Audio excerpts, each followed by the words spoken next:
Dr. Shabir, do Muslims believe in reincarnation? The short answer is no. Okay. So let me elaborate on that a little bit more. In the Judeo-Christian Islamic tradition, there is an idea that we die and then we are not reborn in this world, but we will be recreated for the Day of Judgment. And on the Day of Judgment, we stand before God to answer for all of our deeds in this life. And then eventually we are admitted into either paradise, if we are fortunate, or hell, if we're unfortunate.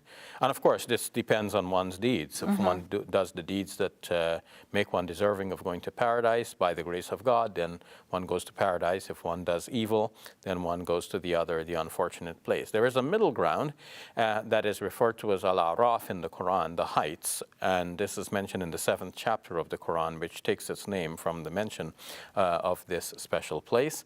And that seems to be a temporary place, a kind of a stopping point for those who have managed to escape going to hell, and they're on their way to going to paradise, but they're halted for some time, and after a while they will eventually go into paradise as well. So it seems. Very little is known about that place. But now coming back to the actual question itself about reincarnation, reincarnation is basically a contrary view that says that people are going to be reborn into this very life here on this earth. There are some difficulties with the idea of reincarnation. One is that if we think about reincarnation to be limited to the human population, then you would have to account for the growth of the human population.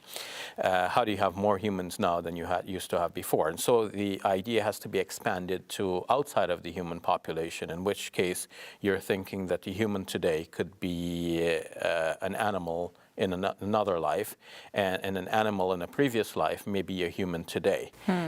So not only could we have been previous humans, but we could have been animals as well, or something else.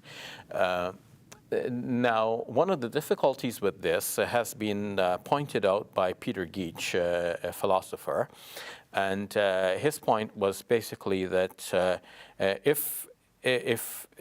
prove that we were perpetrators of a certain crime, one might bring physical evidence, so that even if our memory fails and we can't remember committing a certain crime, we might be convinced by the evidence. Look, my fingerprint is there, my DNA evidence is there. Obviously, I was there. I cannot deny it, even though I forget now. Now, we forget previous lives. Most human beings we meet do not recall that they existed in a previous life. In fact, if somebody does remember that they existed in the previous life, this will be a very exceptional view. So if we have the view that we did actually exist in previous lives, even though we cannot remember our such existence, where is the physical evidence? So we have no memory of being there, and we don't have any physical evidence that we were there. Why should we even accept that we were there?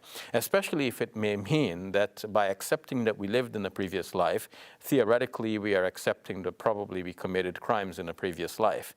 So why should we accept that we lived a previous life in which we might have done some horrible things if we have no memory of that previous life and there is no physical evidence that we actually existed in the previous life? So this is a philosophical point to ponder. I believe that the idea that we live once in this life has very strong scriptural support in both the Bible and the Quran, and it stands on reasonable grounds as well. We live the one life as a testing ground for the life hereafter. Thank you for that answer, Dr. Shabir. You're welcome.